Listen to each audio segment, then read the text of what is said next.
IIT Kanpur ऐसी गजब की टेक्नोलॉजी को तैयार कर रहा है जिसकी वजह से अब दुश्मनों के लिए इंडियन आर्मी के जवान फिल्म मिस्टर इंडिया में अनिल कपूर की तरह गायब हो जाएंगे। इस टेक्नोलॉजी के लिए सैनिक, ड्रोन, विमान सबको छिपाया यानी कि गायब किया जा सकेगा और दुनिया का कोई भी रडार इसका पता नहीं लगा पाएगा। आईआईटी कानपुर ने इस स्टिल्थ सिस्टम को अनालक्ष्य नाम दिया है और इसका 90% हिस्सा भारत में ही बना है। आईआईटी कानपुर ने अपनी प्रेस रिलीज में बताया कि Analakshya ground breaking stealth metamaterial surface locking system technology है जो किसी भी ऑब्जेक्ट को लगभग इनविजिबल कर देती है। यह स्टिल्थ टेक्नोलॉजी डिफेंस और राष्ट्रीय सुरक्षा के लिए काफी उपयोगी साबित होने वाली है। आईआईटी कानपुर की रिसर्च टीम ने 2019 से लेकर 2024 के बीच इस टेक्नोलॉजी को अलग अलग ऑपरेशनल कंडीशन में टेस्ट किया है। इस टेक्नोलॉजी का लाइसेंस मेटा तत्व सिस्टम प्राइवेट लिमिटेड को मिला है जो इसके मैन्युफैक्चरिंग का काम करेगी और मैन्युफैक्चरिंग के बाद भारतीय सेना को सौंप देगी। कुल मिलाकर अब दुश्मनों के लिए यह टेक्नोलॉजी काल बनने वाली है और इस टेक्नोलॉजी के माध्यम से जो है दुश्मन कांपते नजर आएंगे और भारतीय सेना मजबूत होती नजर आएगी। लगातार भारतीय सेना के हाथ मजबूत किए जा रहे हैं और लगातार नए नए जो आधुनिक हथियार हैं उन हथियारों को भारतीय बेड़े में शामिल किया जा रहा है जिससे सेना और भी ज़्यादा मजबूत होती जा रही है और भी ज़्यादा आधुनिक भारतीय सेना होती नजर आ रही है। इसी विषय पर चर्चा करने के लिए, बातचीत करने के लिए हमारे साथ खास मेहमान जुड़े हैं, उनका रुख कर लेते हैं। हमारे साथ रवि कुमार गुप्ता जो कि डीआरडीओ के पूर्व वैज्ञानिक हैं जुड़े हैं, साथ ही साथ हमारे साथ retired brigadier commander Prafulla Bakshi जुड़े हैं डिफेंस एक्सपर्ट के तौर पर। दोनों मेहमानों का बहुत स्वागत है इस चर्चा में और इस चर्चा की शुरुआत जो है मैं बख्शी साहब से सबसे पहले करना चाहूंगा। मैम बख्शी साहब, जिस तरीके से यहाँ पर ये नई टेक्नोलॉजी भारतीय सेना में शामिल होने जा रही है जिसका उपयोग सीधे तौर पर भारतीय सेना करती नजर आएगी फ्यूचर में, जिससे भारतीय सेना को काफी लाभ भी मिलने वाला है, आप किस तरीके से इस टेक्नोलॉजी को देखते हैं? आप किस तरीके से देखते हैं कि जब दुश्मनों पर हम नजर रख रहे होंगे या दुश्मनों के साथ हम लोहा ले रहे होंगे उस वक्त ये टेक्नोलॉजी जो है वो काफी ज्यादा कारगर साबित होती नजर आएगी? आपने ये बिल्कुल ठीक फरमाया और एक बहुत जबरदस्त बात करी है कि एक रडार टेक्नोलॉजी को निगेट करना जी, यानी कि उसको एब्सोल्युटली इनइफेक्टिव करना। जब सेकेंड वर्ल्ड वॉर में सबसे बड़ी टेक्नोलॉजी आई थी वो थी रडार की। रडार जो किसी भी मेटालिक ऑब्जेक्ट को या सेमी मेटालिक ऑब्जेक्ट को या बड़े झुंड को यानी कि इवन चिड़ियों के झुंड को भी पकड़ सकता था at a distance, flying distance. हाँ, उसकी कैपेबिलिटी में कुछ वो आती थी, लिमिट थी। लो लेवल पे, बहुत लो लेवल पे नहीं पकड़ सकता था क्योंकि उसका लो पैटर्न ऐसा होता है और अभी भी वही है। हाई लेवल पे वो आराम से पकड़ सकता है। पर रडार को एक ही प्रिंसिपल पे चलता है कि जब रडार वेव्स जो छोड़ी जाती हैं वो टारगेट को स्ट्राइक करके वापस जाती हैं और जब जाने का और वापस आने से जो उसका टाइम होता है उसको कैलकुलेट करके डिस्टेंस पता चल जाता है टारगेट का और हाइट भी पता चल जाती है, हाइट फाइंडर जहां होता है। पर अगर फर्ज करिए वही रडार जो वेव ने टकरा के एब्जॉर्ब हो गई या वापस नहीं गई या उसको डिफ्लेक्ट कर दिया गया तो फिर उसको रडार को वो जो टारगेट है वो एनिमी को इनविजिबल हो जाएगा। मतलब अगर आपकी नजर जिस चीज पे पड़ी उस नजर को एब्जॉर्ब कर दिया जाए तब आप उस चीज को देख नहीं सकेंगे। वही बात ये है। तो ये जो रडार एब्जॉर्बेंट मटेरियल बनाया है ये फाइब्रिक बेस्ड है। ये बहुत लड़ाई के टैक्टिकल एरिया में बड़ा अच्छा काम आएगा। जिस मटेरियल के ऊपर तो लगाया जाएगा वो रडार पे पकड़ा नहीं जाएगा। पर देखिए एयरक्राफ्ट के ऊपर ये फैब्रिक मटेरियल लगाना बड़ा डिफिकल्ट होगा। अभी तक जो इजाद हो चुके हैं खास पेंट हो चुके हैं रडार एब्जॉर्बेंट पेंट, मतलब कि वो रडार के वेव को एब्जॉर्ब कर लेते हैं या डिफ्लेक्ट कर लेते हैं। ये जो है ये टेक्नोलॉजी आ गई है पर जो भारत में जो बन गई है इसका मतलब हम स्वावलंबी हो गए हैं। अब हमको बाहर से मंगानी नहीं पड़ेगी। आप अपने इक्विपमेंट को स्टेल्थ कर सकते हैं, स्पेशली ग्राउंड मूविंग इक्विपमेंट सी के ऊपर जो मूव करते हैं उनको आप स्टेल्थ कर सकते हैं। मतलब वो रडार में पकड़े नहीं जाएंगे। इससे आपको बहुत एडवांटेज मिलेगा, टेक्निकल एडवांटेज, एनिमी पे सरप्राइज मिलेगा, और आपका एक किस्म से ये फोर्स मल्टीप्लायर होगा कि अब आपको, जब आपके टैंक्स को वो पकड़ नहीं पा रहे, तो आजकल ग्राउंड रडार हो गए हैं, यहां तक कि वेपन लोकेटिंग रडार आ गए हैं, कई चीजें आ गई हैं जो धरातल के टारगेट्स को भी पकड़ लेती हैं, और अगर यही मटेरियल फ्लाइंग मशीन के ऊपर लगाया जाए तो उसके ऊपर भी यही उपलब्धि प्राप्त हो जाएगी। तो मैं आईआईटी कानपुर को बहुत सराहना करता हूं कि उन्होंने ये बड़ा ही भारी कदम उठाया, और अब आगे चल के हमें पता चलेगा एग्जैक्टली इसकी और क्या क्या खूबियां आ सकती हैं जी। और किस तरीके से हो सकता है। पर हाई स्पीड एयरक्राफ्ट के ऊपर ये जी। मटेरियल नहीं लगाया जा सकता, हाई स्पीड एयरक्राफ्ट के बिल्कुल। ऊपर रडार पेंट लगाया जाता है, जी। वो जो एब्जॉर्बिंग पेंट होता है वो जी। लगाया जाता है, जी। जिससे उनको स्टेल्थ टेक्नोलॉजी, स्टेल्थ प्राप्त होता है। जी। जितने स्टेल्थ बिल्कुल फाइटर बन रहे हैं वो इसी को इस्तेमाल करते हैं। बिल्कुल बिल्कुल बख्शी साहब, रवि जी, रुक मैं आपका करूंगा। जिस तरीके से ये टेक्नोलॉजी डेवलप की जा रही है और आने वाले समय में भारतीय सेना में इस टेक्नोलॉजी को शामिल किया जाएगा, रवि जी मैं आपसे समझना चाहूंगा इस टेक्नोलॉजी को लेकर कि किस तरीके से इसे डेवलप किया जा रहा है, किस तरीके से ये काम करती नजर आएगी और किस तरीके से कारगर साबित होगी। धन्यवाद अभिषेक जी। मैं विंग कमांडर बख्शी साहब ने बहुत अच्छी बातें बताई इस टेक्निक के बारे में, रडार कैसे काम करते हैं, किस प्रकार से दुश्मन की चीज़ों को, हवाई जहाज को, किसी भी और चीज़ों को डिटेक्ट किया जाता है। और लड़ाई के मैदान में ये बहुत महत्वपूर्ण होता है कि हम दुश्मन का समय रहते पता लगा पाए और दुश्मन हमारे बारे में जानकारी ना उपलब्ध कर पाए। तो ये बहुत ही एक महत्वपूर्ण बात होती है। अब सवाल ये कि ये क्या है और किस तरह से ये जो साधारण रडार ऑब्जर्विंग पैंट हैं उनसे किस तरह से डिफरेंट है। देखिए, रडार ऑब्जर्विंग पैंट बहुत समय से इस्तेमाल होते आ रहे हैं, हवाई जहाजों पर भी इस्तेमाल किया गया है, टैंकों पर इस्तेमाल किया जाता है, और ये पेंट की टेक्नोलॉजी हमारे देश में भी बहुत समय से उपलब्ध है, हम इसका उपयोग करते आ रहे हैं। लेकिन होता क्या है कि जो साधारण रडार ऑब्जर्विंग पेंट होते हैं या और मटेरियल्स होते हैं, वो एक जिस तरह से काम करते हैं तो उनकी एक लिमिटेशन होती है कि कुछ खास वेवलेंथ पे ही वो अच्छे से काम कर पाते हैं।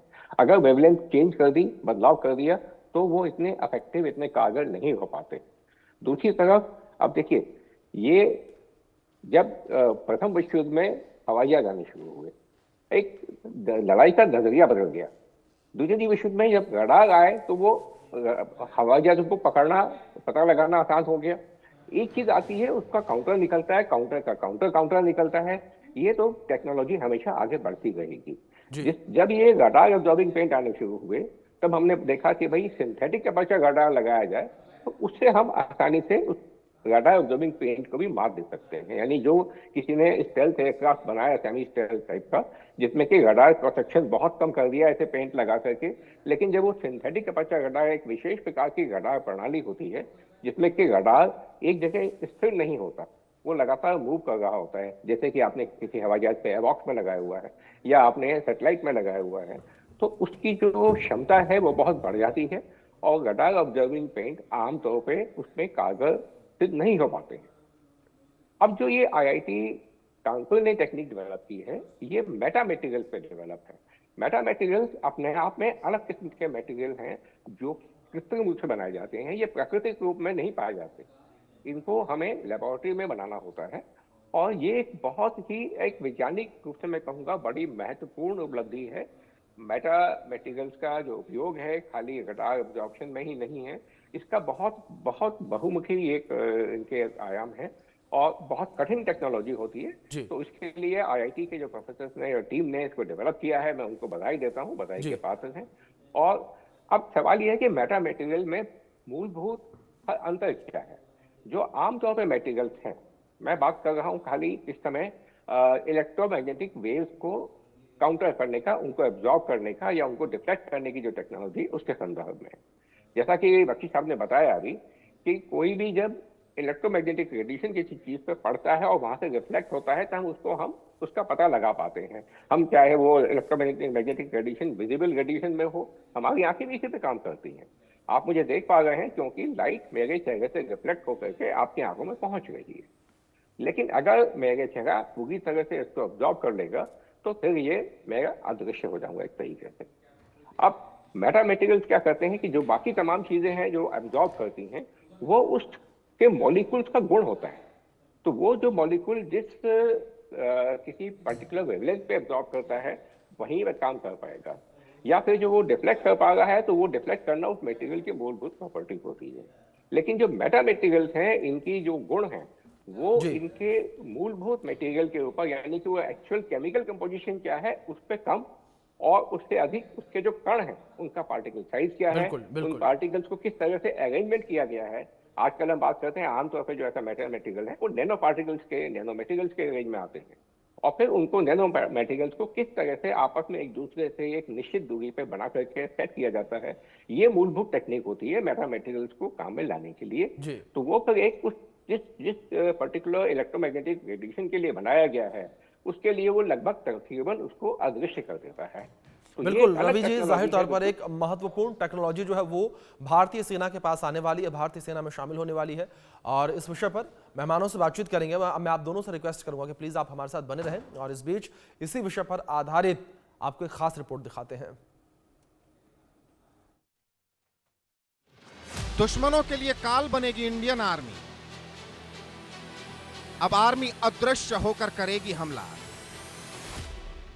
आईआईटी कानपुर की टेक्नोलॉजी से चीन पाक में दहशत। आईआईटी कानपुर ने भारतीय सेना के लिए एक ऐसी टेक्नोलॉजी डेवलप की है जिसकी मदद से सेना के जवान मिस्टर इंडिया बन जाएंगे। दुश्मन के रडार उनके मूवमेंट को ट्रैक नहीं कर पाएंगे। अनिल कपूर की फिल्म मिस्टर इंडिया की तरह अदृश्य होगी आर्मी। यह टेक्नोलॉजी 80 के दशक में आई अनिल कपूर की फिल्म मिस्टर इंडिया की तरह ही कुछ भी गायब कर सकती है। इस तकनीक को अनालक्ष्य नाम दिया गया है। आपको बताते हैं कि अनालक्ष्य क्या है। पूरी तरह से स्वदेशी तकनीक पर विकसित ये टेक्नोलॉजी रडार से आने वाली तरंगों को सोख लेती है। इस टेक्नोलॉजी की वजह से भारतीय सेना के जवान के साथ साथ अन्य ऑब्जेक्ट लगभग गायब हो जाते हैं। आईआईटी कानपुर ने अपनी प्रेस रिलीज में बताया कि अनालक्ष्य MSCS यानी ground breaking stealth metamaterial surface cloaking system, ये एक बेहतरीन टेक्नोलॉजी है जिसे इस तरह से डिजाइन किया गया है जो किसी भी ऑब्जेक्ट को लगभग गायब कर देती है। इसकी वजह से कोई भी रडार इनके बारे में पता नहीं लगा सकता। यह स्टील्थ टेक्नोलॉजी डिफेंस और राष्ट्रीय सुरक्षा के लिए काफी उपयोगी होने वाली है। दुश्मन के रडार को निष्क्रिय करेगी टेक्नोलॉजी। आईआईटी कानपुर की टीम के रिसर्चर्स और छात्रों द्वारा विकसित विदेशी टेक्नोलॉजी से चीन पाकिस्तान में हड़कंप है। ये एक textile based broadband metamaterial microwave observer है जिसमें एक यूनिक क्षमता है जो रडार की तरंगों को एब्जॉर्ब करके वाइड स्पेक्ट्रम में फैला देती है। ये सिंथेटिक अपर्चर रडार अपर्चर को निष्क्रिय कर देती है। ये टेक्नोलॉजी खास तौर पर रडार द्वारा नियंत्रित की गई मिसाइल को छीनने के लिए भारतीय सेना की मदद करेगी। टेक्नोलॉजी में स्वदेशी तकनीक का इस्तेमाल। अनालक्ष्य टेक्नोलॉजी के बारे में कुछ और बातों का जानना बेहद जरूरी है। इस स्वदेशी टेक्नोलॉजी में इस्तेमाल होने वाली मटेरियल में से 90% भारत में ही तैयार किए गए हैं। आईआईटी कानपुर की रिसर्च टीम ने 2019 से लेकर 2024 के बीच इस टेक्नोलॉजी को अलग अलग ऑपरेशनल कंडीशन में टेस्ट किया है। इस टेक्नोलॉजी का लाइसेंस मेटा तत्व सिस्टम प्राइवेट लिमिटेड को मिला है। यही इसका निर्माण करेगी और आगे चलकर इसे भारतीय सेना को सौंप दिया जाएगा। यह टेक्नोलॉजी मॉडर्न जमाने के युद्ध के दौरान भारतीय सेना को दुश्मन के रडार से बचाने में मदद करेगी और राष्ट्रीय सुरक्षा के लिए काफी उपयोगी होगी। इंडियन आर्मी बनेगी दुश्मनों का काल। जब इंडियन आर्मी दिखेगी ही नहीं और टेक्नोलॉजी उसे छिपने में मदद करेगी तो ऐसे में दुश्मनों के लिए इंडियन आर्मी काल बन जाएगी। दुश्मनों को संभलने का जरा भी मौका नहीं मिलेगा। वो समझ नहीं पाएगा कि हमला कहां से हो रहा है। Bureau report, India news. हमारे दोनों मेहमानों की बातचीत से, इस रिपोर्ट से आपने अंदाजा तो लगा ही लिया होगा कि कितना ताकतवर ये हथियार होने वाला है, कितनी ताकतवर ये पावर होने वाली है जो भारतीय सेना में शामिल होती नजर आएगी। प्रफुल्ल बख्शी जी, मैं रुक करूंगा एक बार फिर से आपका। और जिस तरीके से रिपोर्ट हमने देखी और इस टेक्नोलॉजी को लेकर हम बात जिस तरीके से कर रहे हैं, अगर हम अपने पड़ोसियों को लेकर बात कर रहे हैं, पाकिस्तान और चीन को लेकर, क्या पाकिस्तान और चीन के पास ऐसी कोई टेक्नोलॉजी मौजूद है? देखिए अभिषेक जी, पाकिस्तान के पास तो अभी नहीं है, पर चीन के पास में है। जी चीन स्टेल्थ टेक्नोलॉजी का इस्तेमाल बना रहा है, अपने एयरक्राफ्ट को स्टेल्थ कर रहा है, और आप मान के चलिए कि अपने प्रतिद्वंदी को कभी कम नहीं समझना चाहिए। जी और वो दूसरी बात है कि हम उनसे एक कदम आगे निकल सकते हैं। जी हम आगे इसमें थोड़ा और अभियान इसमें और थोड़ा दम लगाएं, तो आप लेजर गाइडेड लेजर बीम्स को भी आप डिफ्लेक्ट कर सकेंगे, उसको भी एब्जॉर्ब कर सकेंगे। तो ये अगर ये अभी देखिए, अभी रडार गाइडेड जो मिसाइल आती है, आपके टैंक के ऊपर रडार गाइडेड मिसाइल अगर फायर की गई पर रडार का बीम उसके ऊपर नहीं लग रही, तो वो मिसाइल उड़ जाएगी, मतलब और कहीं चली जाएगी, वेस्ट हो जाएगी। पर लेजर गाइडेड के ऊपर क्या भी होगी, वो भी हमें अभी पता करना है आईआईटी कानपुर से कि क्या ये का लेजर के साथ में भी वो कर सकते हैं। तो मेरा ख्याल से उसके ऊपर भी इजाद चल रहा है, और बहुत बड़ी जल्दी ही आपको उस पर खबर आएगी। पर चीन के पास में ये टेक्नोलॉजी है, वो पाकिस्तान को दे रहा है, और वो देगा। जो अपने उसके जे सीरीज के फाइटर एयरक्राफ्ट में जो स्टेल्थ टेक्नोलॉजी लगा रहा है, वो स्टेल्थ टेक्नोलॉजी ये बेटा मटेरियल जो बना रहे हैं, अब हमें देखना होगा कि मटेरियल क्या किस चीज का इस्तेमाल कर रहे हैं। अगर मेटल पे ये इस्तेमाल किया जा सकता है एयरक्राफ्ट इंजन के ऊपर, एयरक्राफ्ट के एयरफ्रेम के ऊपर, तो फिर ये टेक्नोलॉजी बहुत अच्छी होगी जी। पर अगर फैब्रिक मटेरियल है तो फास्ट मूविंग एयरक्राफ्ट के ऊपर नहीं लग सकेगा। तो ये एक अलग बात है। पर अभी हमको इसका ज्यादा हमको इंफॉर्मेशन नहीं आई है कि क्या हो रहा है, तो हमको ये क्लैरिफिकेशन लेनी पड़ेगी आईआईटी कानपुर से कि इसके साथ में और क्या क्या किया जा सकता है। पर ये मैं बता दूं, देर आए दुरुस्त आए, हमने करेक्ट जगह करेक्ट स्टेप लिया है, और अब चाइना इसमें वरिड होगा। बिल्कुल बख्शी जी, एक महत्वपूर्ण और ठोस कदम है ये। अगर बात रक्षा के लिहाज से करें, देश हित के हिसाब से करें, और जिस तरीके से आपने जिक्र किया कि आगे इसको लेकर क्या क्या किया जा सकता है, इसी सवाल के साथ मैं रवि कुमार गुप्ता जी का रुख करूंगा। रवि जी, जिस तरीके से यहाँ पर बख्शी साहब ने जिक्र किया कि आगे क्या क्या किया जा सकता है, सवाल मेरा यहाँ पर यह है कि क्या आने वाले समय में इस स्टेल्थ टेक्नोलॉजी को हम ड्रोन और या फिर जो भारतीय सेना की अन्य आधुनिक तोपें हैं, या फिर अलग चीज़ों को लेकर बात करें, चाहे टैंकों को लेकर बात करें, क्या उनमें इसका उपयोग आने वाले समय में किया जा सकता है? अगर किया जाएगा तो कितना कारगर ये उपयोग नजर आएगा? देखिए, बेशक मैं समझता हूं, जो मेरा मेट्रा मटेरियल्स की टेक्नोलॉजी के बारे में जो ज्ञान है, मैं उसके आधार पर निश्चित रूप से कह सकता हूं कि इस टेक्निक को हम किसी भी चीज पे लगा सकते हैं। जो इसमें जो रडार को इन्होंने, इसमें दो बातें होती हैं। एक होता है कि ये मैं किस प्रकार के रेडिएशन के लिए बना रहा हूँ, यानी कि माइक्रोवेव के लिए बना रहा हूँ, या लेजर के लिए बना रहा है, विजिबल के लिए या आईआर के लिए, ये एक चीज होती है। तो अभी आईआईटी ने जो बनाया है, ये एक माइक्रोवेव के लिए बनाया है, यानी रडार के लिए बनाया है। अब दूसरी चीज होती है कि मैं इसको, इस मटेरियल को किस प्रकार से, जिस चीज को छुपाना है उस पर कैसे लगाऊंगा। तो अब ये इन्होंने फिलहाल अभी एक कपड़े पे करके दिखाया है। कपड़ा अपने आप में मेटा मटेरियल नहीं है, कपड़ा एक बेस मटेरियल है। वो बेस मटेरियल कंपोजिट्स भी हो सकते हैं, मेटल्स भी हो सकते हैं, लकड़ी भी हो सकती है। वो किसी भी चीज़ पे इस मेटा मटेरियल्स को ऊपर से लगाया जा सकता है। तो मैं समझता हूँ कि कोई दिक्कत नहीं आनी चाहिए, कोई ऐसी मुश्किल नहीं है कि इसको हम वायुयानों पे इस्तेमाल ना कर पाएँ या मिसाइल पे इस्तेमाल ना कर पाएँ। तो ऐसी कोई समस्या नहीं है। मैं समझता हूँ आगे चल के ये डेफिनेटली इसको एयरक्राफ्ट के लिए, स्टेल्थ एयरक्राफ्ट के लिए भी उपयोग किया जाएगा। मेटा मटेरियल्स के माध्यम से कैमोफ्लेज करना एक टेक्नोलॉजी, इस जो कुछ अभी आईआईटी कानपुर ने हासिल किया है, इससे ये पता लग जाता है कि आईआईटी कानपुर ने इस मेटा मटेरियल्स की टेक्नोलॉजी को मास्टर कर लिया है।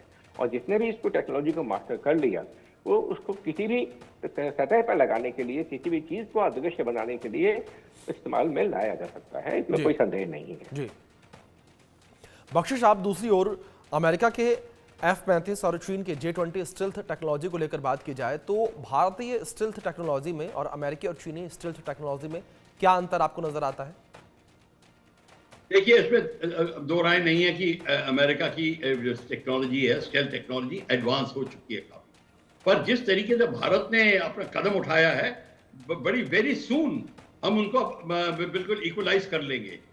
आप इस बात से कोई चिंता ना करिए, क्योंकि एक बार हमने ठान लिया है। सारा का सारा अभियान जीता जाता है पहले मेंटली। अगर मेंटली आपने डिसाइड कर लिया कि आपको करना है, तो भारत में क्षमता है और हमारे साइंटिस्ट फार एडवांस्ड हैं अमेरिका से। अमेरिका की जो जितनी टेक्नोलॉजी है वो हमारे साइंटिस्ट पे डिपेंड करती है। उनके स्पेस मटीरियल एस्पेक्ट्स हमारे साइंटिस्ट पे डिपेंड करते हैं, उनकी रॉकेटरी हमारे साइंटिस्ट पे डिपेंड करती है। ये तो बात मान के चलिए, पर हमारी पॉलिसीज नहीं इतनी डेवलपमेंट करने की, ये हमारी कमजोरी थी। हमने पॉलिसी बनाई नहीं थी, डॉक्ट्रिन लिखी नहीं थी कि हमें ये भी करना है, ये भी करना है। हम बहुत शांति प्रियता वगैरह में हमने सदियों गवा, ये कई समय घुमा दिया, ये हमारे को महंगा पड़ा। अब जो हमने डिसाइड किया, जैसे मैं कानपुर का अभी देख रहा हूं और जैसे हमारे को रवि साहब बता रहे थे, ये एक बहुत ही उपलब्धि है। अब जब आप डिसाइड कर दिया है, आप देखेंगे आईआईटी कानपुर नहीं और भी बाकी IIT will start coming, Kharagpur also will come. Kharagpur ने भी इसमें काफी इन एविएशन के मटेरियल में एंड वेपन्स के मटेरियल मामले में बड़ा बढ़त हासिल की है। हमें कोई प्रॉब्लम नहीं होगी। हमको पॉलिसी बनानी है और डिसाइड करना है कि हमको ये करके रहेंगे। पर बाकी जो बात है, अभी भी अगर हमें टेक्नोलॉजी चाहिए, हम फिलहाल गैप फिल करने के लिए खरीद सकते हैं जी। ऐसी बात नहीं है। अगर स्टेल्थ एयरक्राफ्ट भी, और स्टेल्थ एयरक्राफ्ट को मैं बता दूं, ऐसा कोई अभी एयरक्राफ्ट नहीं है जो टोटली स्टेल्थ हो। पहला स्टेल्थ फाइटर जो कि युगोस्लाविया में शॉट डाउन हुआ था, वो पहला एयरक्राफ्ट जो शूट डाउन हुआ था, वो स्टेल्थ फाइटर ही था, F117, और उसको P-18 रडार ने पकड़ लिया था। तो ये बात मत सोच के चलिए कि ये रामबाण है जिसको कोई नहीं ध्वस्त कर सकता। हमारे को एज अ मिलिट्री मैन सच बोलना भी चाहिए। इसकी ये बहुत देर में पकड़ा जाएगा, मुश्किल से पकड़ा जाएगा, पर आप ये मत सोचिए कि ये इम्पॉसिबल टास्क है। तो ये भी बात हमको तैयार रहना चाहिए। इसका तोड़ निकलेगा, फिर उसका तोड़ निकलेगा, तो ये चलता रहेगा मामला। पर हमको रेडी होना है और अब दुश्मन के ऊपर एक कदम आगे उठाना है। इस समय चाइना और अमेरिका हमसे आगे है जी इस टेक्नोलॉजी। जी रवि जी, आपका रुख करूंगा मैं। और अगर बात की जाए भीषण युद्ध स्थिति को लेकर, अगर भीषण युद्ध स्थिति को लेकर बात की जाए, तो भीषण युद्ध स्थिति में ये स्टेल्थ टेक्नोलॉजी किस तरीके से काम करती नजर आती है, किस तरीके से जो सेना होती है उसकी सहायता करती नजर आती है? ये जो स्टेल्थ टेक्नोलॉजी है, ये अपने आप में बहुत ही महत्वपूर्ण है। और आजकल जैसे जैसे जैसे एक जमाना था जब द्वितीय युद्ध में आपके रडार आए थे, तो वो रडार ज्यादातर ग्राउंड बेस्ड होते थे। आज जो रडार हैं वो खाली ग्राउंड बेस्ड नहीं है, वो आपके सैटेलाइट में भी लगे हुए हैं, वो आपके एवॉक सिस्टम्स में लगे हुए हैं, ड्रोन में लगाए जाते हैं रडार आजकल। तो आजकल रडार मूवेबल हैं, ऊपर से जमीन की सतह से सब तरह से आप निगाह रख सकते हैं। इस चीज के मद्देनजर अब स्टेल्थ टेक्नोलॉजी का जो महत्व है बहुत बढ़ गया है कि अगर मेरे खाली विमान के लिए ही नहीं, जमीन पे भी जो मेरी फौज मौजूद है, जहां मेरी तोपें लगी हुई हैं, जहां मेरे टैंक हैं, अगर रडार एक वक्त उस पर एक बार निकलेगा ऊपर से और सबका पूरा किस किस की क्या पोजीशन है वो उसको बता देगा और अगला बम वहीं आके पड़ेगा। तो मुझे अगर उनको छुपाना है, जैसे अब आईआईटी कानपुर ने ये कपड़ा के रूप में इसको डेवलप किया है, आप इस कपड़े को अपने टैंक के ऊपर बिछा देंगे, जहां आपका टैंक खड़ा हुआ है वो दुश्मन की निगाह आसानी से नहीं पड़ेगी इसके ऊपर। तो मैं ये कहना चाहूंगा कि इस समय जितना महत्व किसी तोप का, ड्रोन का, एयरक्राफ्ट का है, उससे ही कहीं अधिक महत्व स्टेल्थ टेक्नोलॉजी का है। बिल्कुल रवि जी, बेहद महत्वपूर्ण टेक्नोलॉजी है जो कि भारतीय सेना के बेड़े में शामिल होती नजर आएगी आने वाले समय में। रवि जी और प्रफुल्ल बख्शी जी, आप दोनों मेहमानों का बहुत शुक्रिया, आप दोनों ने अपना कीमती वक्त इंडिया न्यूज को दिया। और जिस तरीके से भारतीय सेना के पास स्टेल्थ टेक्नोलॉजी अब आने वाली है, इसके माध्यम से भारतीय सेना के हाथ और भी मजबूत होते नजर आएंगे। और अब देखना ये होगा कि किस तरह से ये टेक्नोलॉजी काम करती है, किस तरह